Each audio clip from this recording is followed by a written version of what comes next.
Utie oha extra punk no. Needs FM. It's risky if, say, his temperament is suspect and somebody can unnerve him and surprise him. Have you observed him well? One of the, if I would say his greatest strength is what I call the I don't know how well to explain it, but he's a very calm and composed personality. I've never seen him explode. Not because he does not get upset, but there are some people who are just born that way. It's their gift. If I remember, even long before he became a vice president, when he was he's an MP, I used to tell him that, how do you manage this? Because I couldn't take some of that provocation and not explode. So I used to really time that. I used to have a lot of admiration for that particular Abbey. And he's taken down all the way to the national level, which is very good. Some of us, as we grow, have become, a bit of that, much more cooler. You can take some of that and be able to react with greater maturity. But he is virtually born with that gift. So I don't think really there's a fear. He's a personality who doesn't look straight into your eye, be you a woman or a man, whilst he speaks to you. How do you describe that personality who would not look straight into your eye whilst talking to you?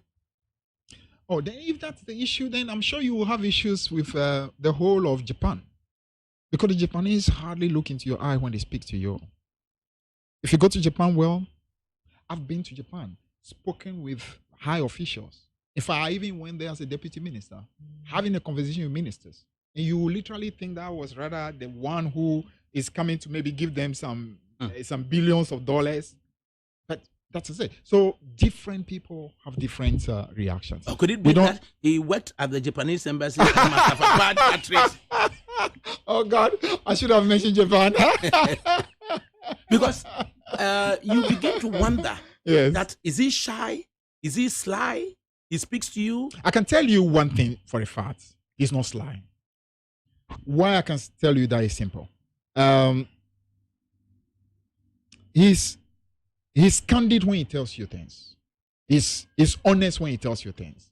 The only difference is that he's not saying it from a position of, I'm superior and you are inferior, therefore you must take it. But he's very candid.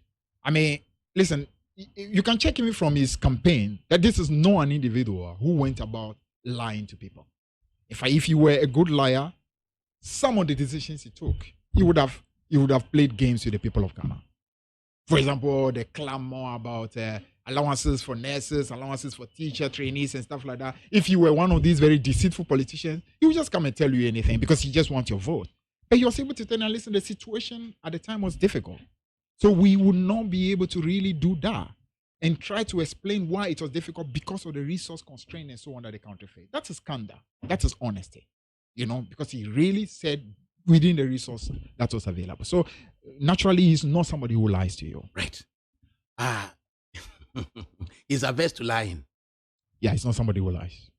He's not what you call a typical politician who, I was going to call the quintessential politician who lies. But I think Ghana knows him. Ghana knows him. Ghana knows who is the quintessential liar in politics. In the second part with... Utie oha extra punk no. Needs FM.